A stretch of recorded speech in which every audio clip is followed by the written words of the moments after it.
अस्सलामुअलैकुम। आखिरी पैगंबर हज़रत मोहम्मद सल्लल्लाहु अलैहि वसल्लम ने इस्लाम जिसने फैलाया, ऐसी मेहनत की।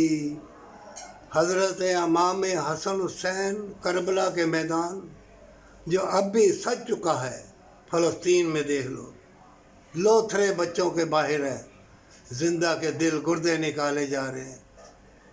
ऐ ईमान वाले, छोटी से छोटी नेकी अल्लाह के फजल व करम से अल्लाह अगर तुमसे ले, हो सकता है कि तुम्हारी बख्शिश उसी में हो।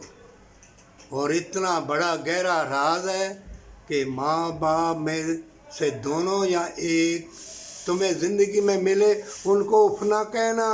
ये कुरान में अल्लाह फरमा रहे कि माँ के कदमों के नीचे जन्नत है।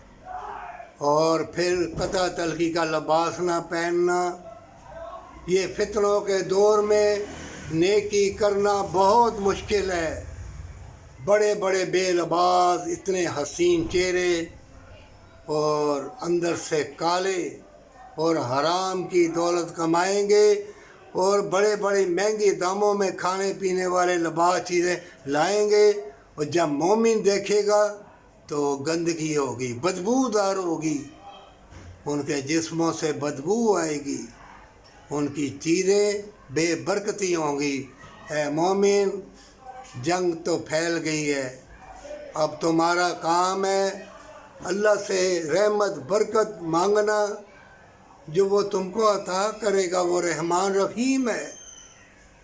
तुम बेईमानी की ज़िंदगी छोड़ दे, ज़ख़ीरा अंदोज़ी छोड़ दे, कता तलखी छोड़ दे, और एक दूसरे से यतीम मस्कीन से भलाई नहीं करेगा ना, तो गुमनामी के अंधेरों में तू गर्क हो जाएगा। कोई काम नहीं आएगी, नेकी काम आएगी। जान ले, ये लिख ले, और तकदीर भी तुम्हारी अल्लाह ने लिखी है।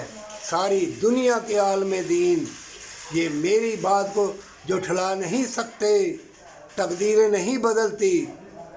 कहीं भी तुमने जाना है किसी दरवेश के पास, कोई दरवेश ही कह देता है, कोई नेक बंदा भी कहता है, तो ये तुम्हारी तकदीर में लिखा हुआ है, कुरान में लिखा हुआ है। तौबा कर ले, जंग शुरू है, अचानक मौतें होंगी और बचना मुहाल होगा। और जिस्म बेरारबी की तरफ भागेंगे, जो हराम खाएंगे, जो बरकत वाली कमाई खाएंगे, वो अल्लाह की बारगाह में झुक जाएंगे। अल्लाह उसको अपने नूर की चादर में लपेट लेगा, पर सच्ची तौबा के साथ।